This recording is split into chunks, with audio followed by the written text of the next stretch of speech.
You're listening to Smogland Radio, broadcasting from the fenced off sidewalks, concrete riverbeds, and messy neighborhood Facebook groups of Los Angeles.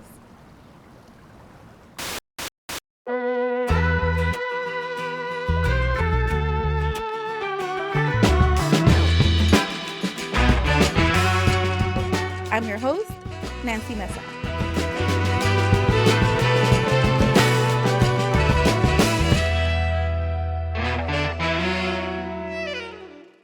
Welcome to a new episode of Smogland Radio, a production of LA Public Press.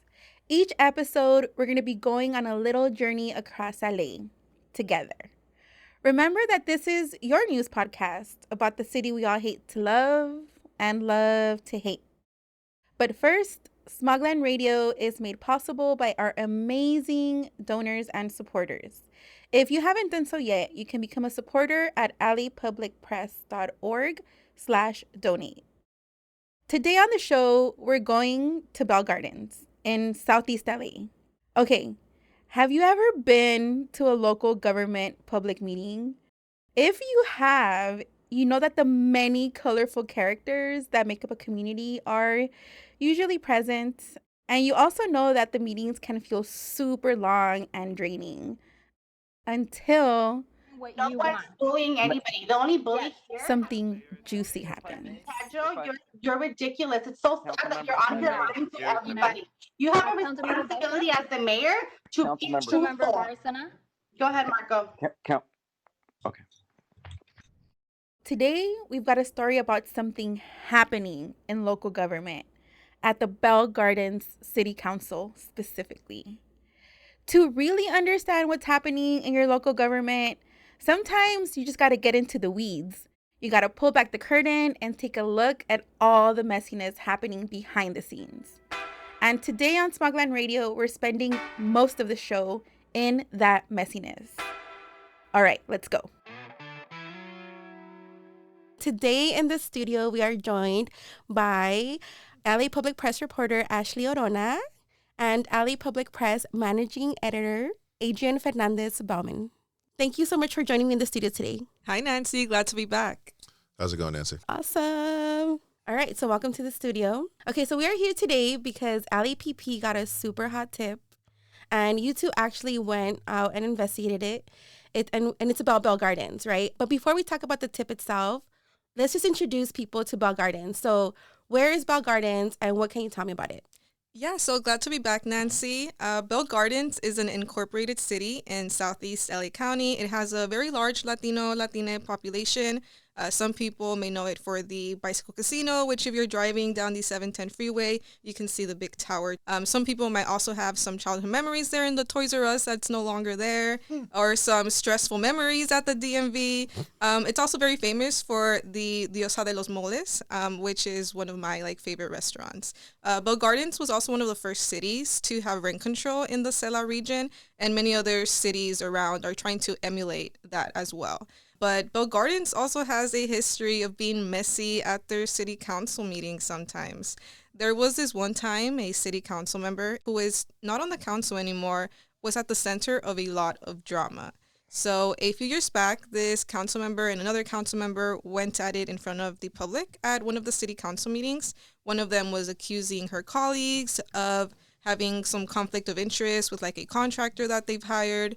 The council members were talking over each other, and it just kind of looked like some high school drama. Someone tried to step in and kind of stop it, but they kept kind of going at it. This person is no longer at the city council, but the point is sometimes it gets a little messy in the city council meetings in front of the public. Thank you so much, Ashley, for that context. Okay, so let's talk about the tip. What tip did LAPP receive? So we got a tip that there was going to be a recall in Bell Gardens, and recalls are kind of common in the area. California has some very liberal, very low bar recall laws. Basically, we got this tip that several of the city council members were going to be issued papers notifying them that they're going to be recalled. So it's kind of similar to a lawsuit. You have to be served these recall papers informing you that you're going to be recalled before that person can then go to the city clerk and turn in a full bundle of paperwork saying that the recall has been initiated. So we got this tip, and sure enough, on I believe it was the September 11th meeting, 4 of the 5 council members got served papers, and they seemed to be kind of shocked, according to a source who Ashley spoke to. Yeah, so I spoke to someone who was at this meeting, and what they basically said was that they saw the council members get served with these papers, and a lot of them were shook. They're like, what does this mean? Is this even valid? So, yeah, that's what we tried to investigate. So, again, California has some really low bar recall laws. To start the recall, you only need a couple dozen signatures and a little bit of paperwork, and then you can start gathering the petition signatures to do the recall. It's a very low bar, especially in a city like Bell Gardens that has like 30,000-ish people. And you got to mean some chunk of them are kids, can't vote. Some chunk of them aren't citizens who can't vote. So the actual voting population is like going to be like maybe 10,000. And then of that, you need 10% of that. So it's like a small high school yearbook worth of signatures that you need to actually get a recall on the ballot. So the papers were served, but the paperwork wasn't all in order. And the county clerk, Daisy Gomez, who's a very nice lady, explained some of this stuff to us. She, the paperwork was turned in a day late. Some of the names of the people that they were trying to recall were wrong. It just was done kind of sloppily. And the stated reason for the recall is, it says a bunch of sort of like boilerplate, patriotic, like, oh, you're not representing us, this and that. But the thing that they highlight is a new cannabis ordinance that was passed a month ago in Bell Gardens that allows for retail cannabis shops in various parts of the city. But in talking to one of the people that was involved in the recall and looking a little deeper, the motivation seemed to not be entirely focused on cannabis. So we actually went down to the city council meeting last month and tried to talk to some of the council members. And, they were a little nervous, understandably. People also don't always want to talk to the press. But one councilwoman did speak to us, Gabriela Gomez, and she was very startled about being recalled because she was appointed 2 months ago. 3 months ago-ish, the mayor resigned. The mayor of Bell Gardens actually just resigned, and Gomez replaced her.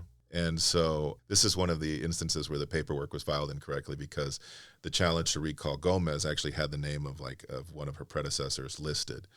And she was kind of like pleasantly bewildered about what was going on.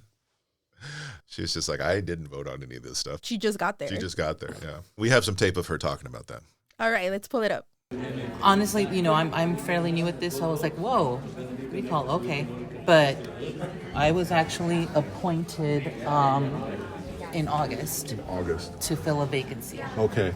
Yeah. Okay, so you're brand new. I literally yeah, I still have the tag on me, I don't know if I want to return it yet.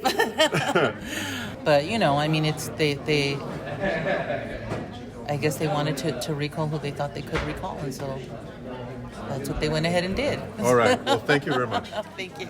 Damn, honestly, I feel for Gabriela Gomez because imagine this is like you're just on the job and this whole thing is happening. So I don't know. I hope she doesn't return her tag. I hope she stays a little bit.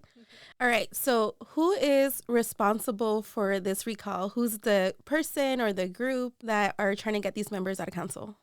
So I think Ashley will talk about this in a moment, but there's a kind of shadowy coalition that we don't really know about. The paperwork that people have to submit includes a series of signatures saying we want to start a petition. And this woman, Jennifer Rodriguez's name shows up a couple times in that paperwork. We don't know for sure that it's her, but there's a lot of good reasons to believe that she might be one of the motivating forces behind organizing this coalition. And she was a prominent city council member in the past 2 decades. She was initially elected almost 20 years ago in the mid-aughts, and she was on the council for about 15 years. But then about 8 years ago, she just stopped showing up to meetings. She kept collecting her salary, but she wasn't showing up to meetings. She wasn't executing her duties as a council member. What was happening at the time was a kind of messy divorce. Her husband appears to have been involved in the weed business, gray, black market, legal, unclear. There was a raid on her house by police. Her husband was arrested for possession of methamphetamines. And eventually she stopped showing up, and the California Attorney General at the time filed a writ to remove her. Some arcane legal term, I can't remember it right now. And a Superior Court judge removed her from office. But she ran again. Yeah, so she ran in 2020 and then again in 2022, and she lost both elections. While these campaigns were happening, there's a lot of discourse happening on social media, specifically on those like Facebook community pages. Ooh, And like you're how from those are. Bell Gardens when Facebook Yeah, page. exactly those. And there's a lot of residents just they're bashing on her. I think at some point they created a flyer that was actually sent out to like people's homes, just kind of like going against Jennifer Rodriguez. But yeah, she's kind of been a laughing stock, but she is still trying to get back into the halls of power. She is persevering. She's like, I'm not That going to let she all is. these obstacles get in my way of my political aspirations. Exactly. And for our listeners who are tuning in, if you're like, damn, this is messy, just know that for folks in Southeast LA, this is like a Tuesday. Like so much shit goes down in these small city councils that, yeah, this kind of is normalized in some ways. Unfortunately. Yeah. Unfortunately, very unfortunately.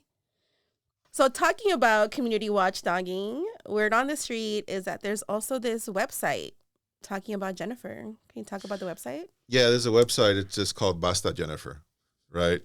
And it's just a website listing like all of her messiness. And it's anonymous. And I checked on the Wayback Machine, and there wasn't a copy of it a few weeks ago, so it appears to be fairly new.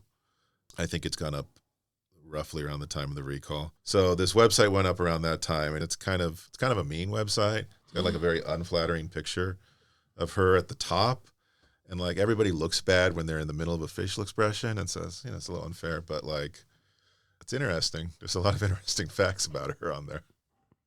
Yeah, and they have like some official like government documents on Damn. there that they might have FOIA'd or something. Yeah, it's Like pretty, they did their research. Yeah, It's pretty- it's a well-researched website. and it's in English and Spanish. So And it's bilingual.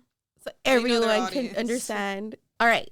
So Adrian, you mentioned earlier that on the actual recall papers, there was language around the new weed ordinance. So is this recall about the weed and the weed businesses coming in? Well, the official reason, I don't doubt that there's some group of people in the city that are worried about cannabis businesses. Whenever this comes up before a community, people definitely worry about, you're going to put a weed shop next to the school, you're going to put a weed shop next to the park. And Bell Gardens cannabis law didn't go to great lengths to proscribe where the shops couldn't be. It sort of gave distances from places, but it didn't do a complex zoning thing. So, I mean, maybe. But given that they also filed a recall against Gomez about this, she wasn't even there to vote on this. It seems like there might be some ulterior motives. So as both Adrian and Ashley have mentioned, Bell Gardens is a small city, right? Part of the Southeast LA small cities. Right? So we know that there's like messiness going on all over Los Angeles. Los Angeles would be really messy right now. But why do smaller cities always seem to have some sort of just messy bullshit going on, right? I mean, all governments have messy shit going on in the background. Like LA City Council has seen 3 council members indicted in the last few years out of 15. So that's kind of crazy. So I think really the thing is like the kind of person that's attracted to government, the kind of person that's attracted to power is a dramatic personality usually, right? You're going to end up with situations like this. The thing about smaller cities is that there's less oversight a lot of the time. But in smaller cities, you have that dynamic of the threshold for getting into government is so low. Yeah. You don't have to raise millions of dollars. You don't have to get millions of votes. You have to get like a few hundred votes sometimes, 10, 20 more votes than somebody else, and you're in government. And once you're an incumbent, you can sit there for a long time. And so you end up with, a merry cast of characters who are running these various cities.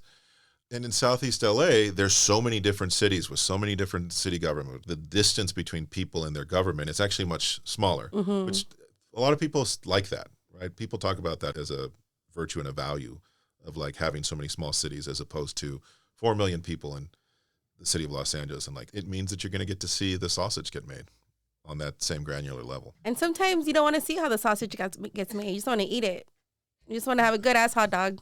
to get back to the recall, Adrian and I actually went to one of the city council meetings. And we were able to see some of the recall papers beforehand. And I took a look at some of the names. And while we were at the city council meeting, someone that signed that paper went up to make a public comment. So, we quickly rushed into action and were able to speak to him after the council meeting. Ashley quickly rushed into action. She's That's some good reporting right there. Regular Woodward and Bernstein over here, Ashley. Yeah, so once I recognized him, I talked to him. I'm like, can I speak to you? We're, trying to cover this recall. And he actually said yes. So, have you ever seen Parks and Recreation? I love Parks and Rec. Everybody too. loves I it's a love great it. show.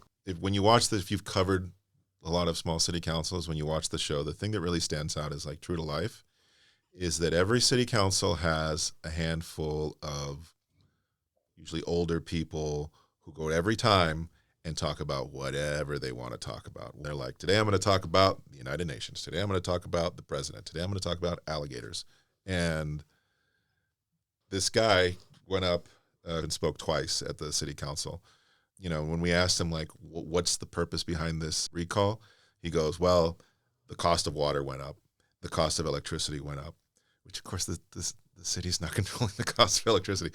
The taxes went up. And then the cannabis, right? There's a way that these places become a place for, like, all kinds of grievance politics. And it's very reminiscent of any of the, like, town hall episodes of Parks and Rec. Yeah, I think we have some clip of the resident that we can share with y'all. Sí, ¿usted es parte de ese movimiento? Sí y no. Okay. Pues nos No puede contar casamos. quién es esa persona. Ahorita, Sí. no. ¿Puedo tomar su número de teléfono? No. ¿Y cuál es el nombre de su organización? No sé. Okay. Okay. Esto está empezando apenas. Y esto va para grande. Yeah, right. Wow. That's going to be my answer for everything. Are you part of this? Sí y no. Yes and no. Either No, way, not you're proud protected. to be part of this.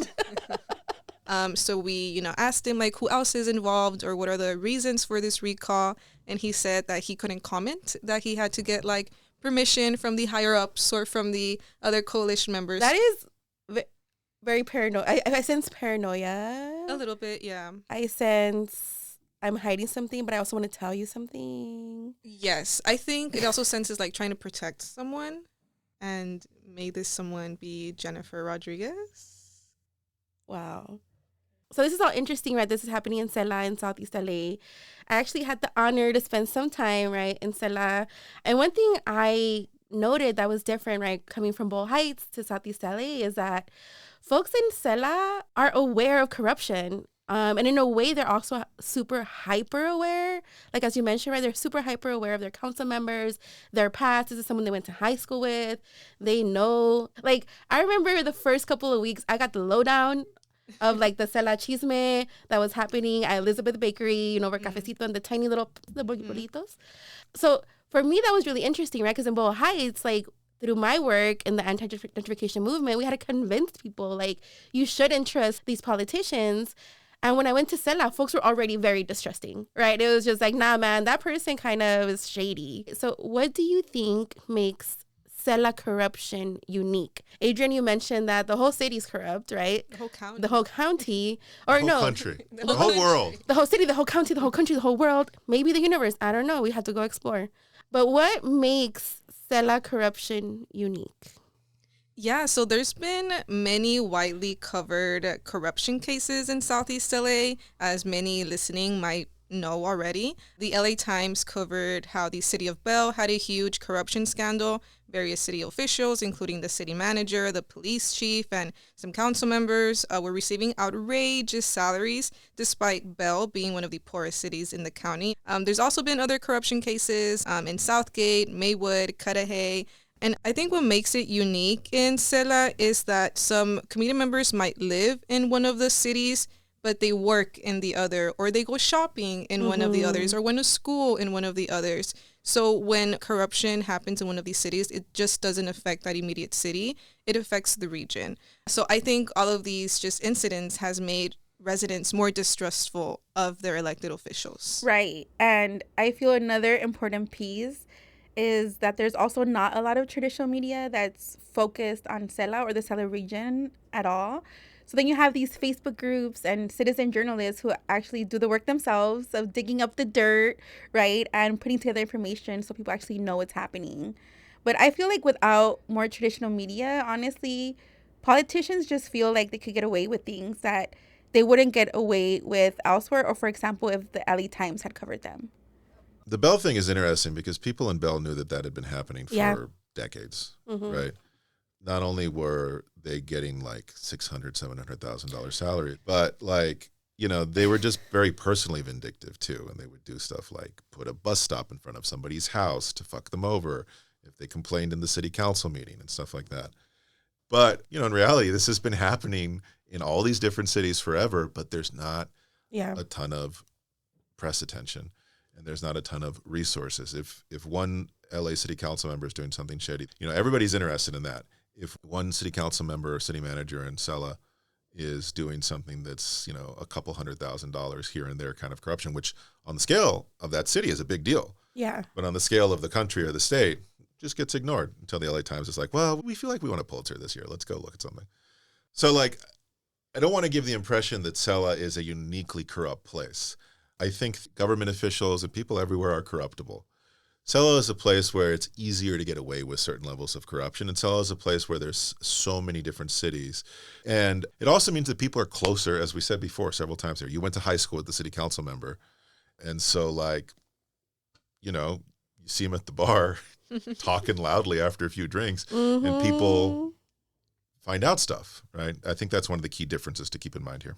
All right. So we've been talking a lot about corruption in Sela, but are the people behind this recall actually alleging corruption, right? Because there are a lot of things in kind of how the U.S. government works that aren't necessarily corruption, but just hella messy. Yeah. So is that what we're seeing here in this situation? So the text of the recall petition does not use the word corruption. It does say things like you've enriched yourself and you've taken advantage of taxpayer money and you're by irresponsibly traveling and attending junkets.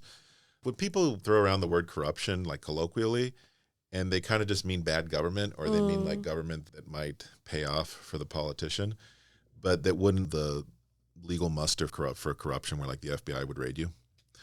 Again, enriching yourself and your acquaintances through the approval of various projects, that hints at an implication of corruption without using the word corruption. But that could also just be sort of business as usual. Yeah, I also think that this might be a situation where some residents or a coalition is just expressing a lot of grievance with their local government. There's a lot going on right now. People can't pay their rent. Yeah. People have a difficult time buying food. So, they think that their city council might have the answers to solving a lot of these issues directly. So I think it might be also them just, expressing their grievances with their local government. File a recall, express yourself. Express yourself. Okay, so what is actually going to happen with the recall? So they failed to get the paperwork in on time. They failed to do the paperwork application. There's apparently a shadowy coalition of people that might want to say that this is just the beginning, right? So we don't know. It depends on how much motivation they have. If they manage to fill out all the signatures again and reapply the paperwork and serve the city council members again, would there be a special election? Would they get put on the March ballot? I don't know. Like we asked the city manager and the city clerk, and they were both like, it depends on when they get it in. We'd have to like look at the law and try to figure out what the law requires us to do. Like it's uncertain because two of the city council members who were served are up for re-election anyways. And again, the primary's in March, so it's not that far from now. And so like, it's safe to assume that some level of like fighting will continue, but whether that fighting will be legally effective, I don't know. So let's see what this shadowy coalition tries to do next. Like Adriana was mentioning, this initial recall attempt failed. So are they going to try to, submit it again? So there's a lot of things in the air right now, and we'll be here to follow it. Yeah, so we're definitely going to keep folks updated about the recall process. But it also makes it seem, right, because there are some good things happening, right, in the city of Bell Gardens. You mentioned, Ashley, like rent control is one of the only Sela cities that has passed a rent control ordinance.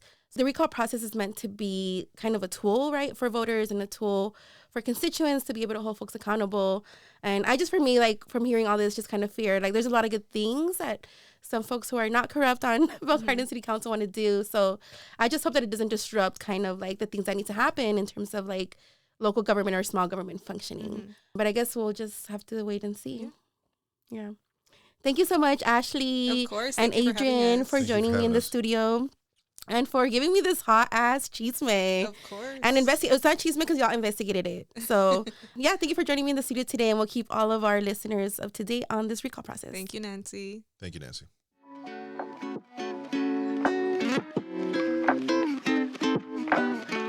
Hey, this is Adrian. I just wanted to provide a quick update. After our last recording, we found out that, in fact, the Shadowy Coalition has attempted another recall, serving the 4 council members. We're still waiting on word from the city clerk to find out if this time the paperwork was actually filled out properly, but there's reason to believe that that's not the case. If you want more updates on what's going on, you can find our story on our website, lapublicpress.org.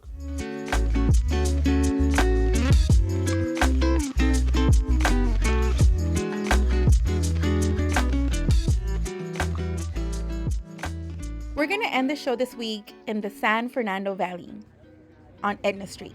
Hi, this is Liz Dro from LA Public Press reporting from Aetna Street in the San Fernando Valley.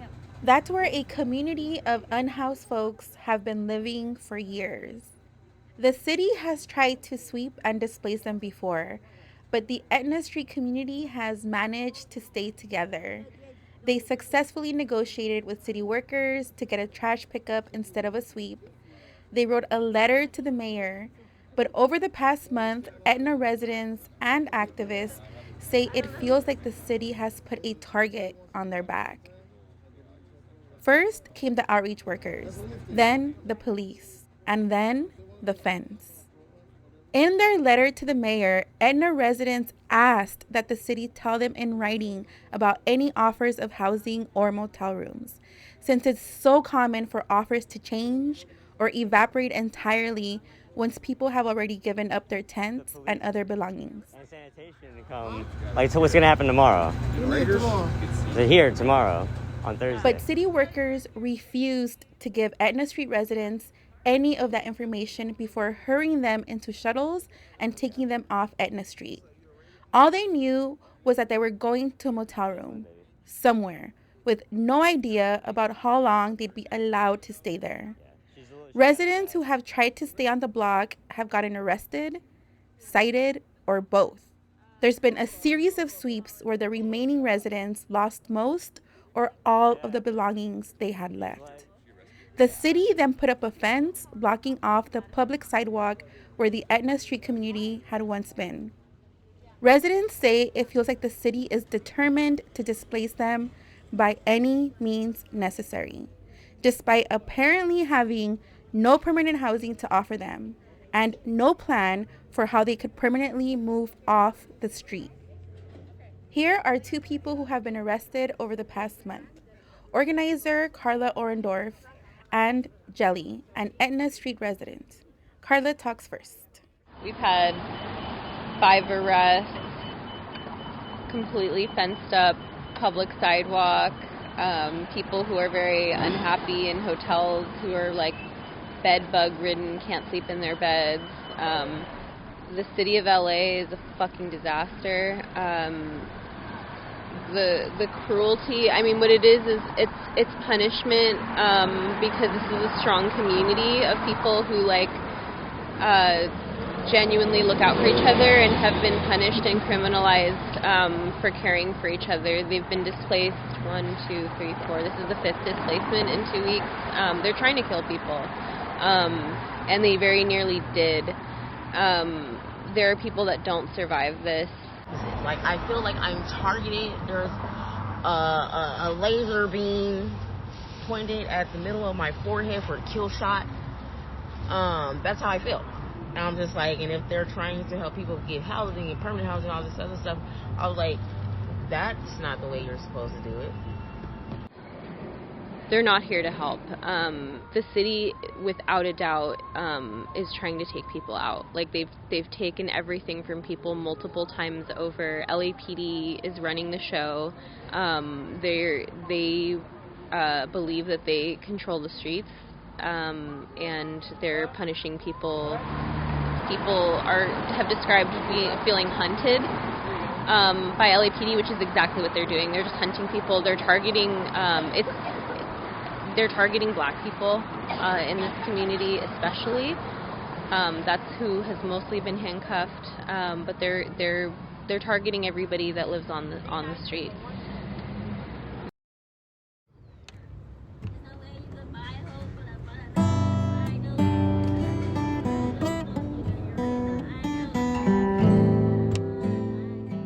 A group of UCLA researchers with the Luskin Institute on Inequality and Democracy have worked with the Aetna Street community over the past year. They wrote an open letter about the repeated sweeps on Aetna Street and the city's failure to find permanent housing for Aetna residents. You can find that letter on our website at lapublicpress.org. To end the show today, we want to share a song recorded by our correspondent, Paisley, who is also a member of the Aetna Street community. Come clean, we have been pointing fingers to our throats. Come clean, we have been pointing fingers to our throats. Come clean, we have been pointing fingers to our throats. Come clean, we have been pointing fingers to our own throats. Newsflash, baby, you know we're all crazy and addicted. Newsflash, baby, you know we're all crazy and addicted. Newsflash, baby, you know we're all crazy and addicted. Newsflash, baby, you know we're all crazy. At least I am. At least I am. At least I am. At least I am. Who's to tell who's mentally unwell? Who's to tell who's mentally ill? Who's to tell who's mentally unwell? Who's to tell who's mentally ill? Am I? How am I feeling right now? I feel pretty good. I'm tired.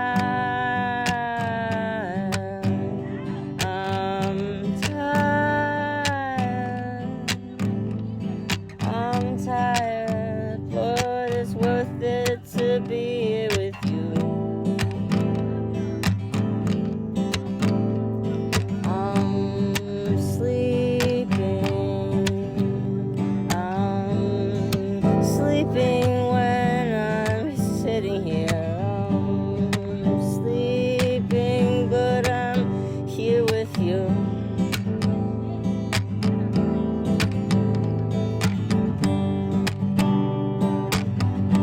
How are you feeling? Would you tell me now? Tell me, how are you feeling? Smogland Radio is produced by Phoenix So and Carla Green. I'm your host, Nancy Mesa. We're a production of Alley Public Press, a nonprofit newsroom for Los Angeles. Eduardo Arenas made our music and Jaime Zacarias made our show art. Special thanks to the Robinson Space, where we record this podcast. Additional music by Epidemic Sound. Also, we're a newsroom funded entirely by donations. If you like the work that we do, you can support us by becoming a member at alleypublicpress.org/donate. You can also support us by leaving a review on Apple Podcasts or following us on social media. We're on all platforms at Alley Public Press. Thank you so much for listening. We'll see you right back here in a couple of weeks for our next episode. I've been pointing fingers to our own throats. Come clean, we all been pointing fingers to our own throats. Newsflash, baby, you know we're all crazy and addicted. Newsflash, baby, you know we're all crazy and addicted. Newsflash, baby, you know we're all crazy and addicted.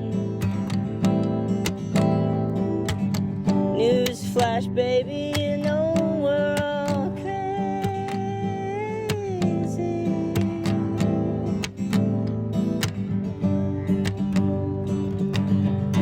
What would the ancestors say?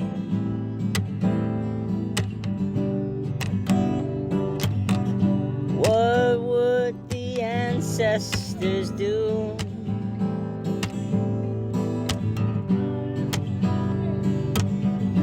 What would the ancestors think?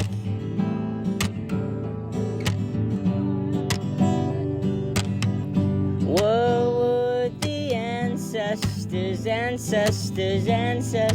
answer us? What would the ancestors answer us?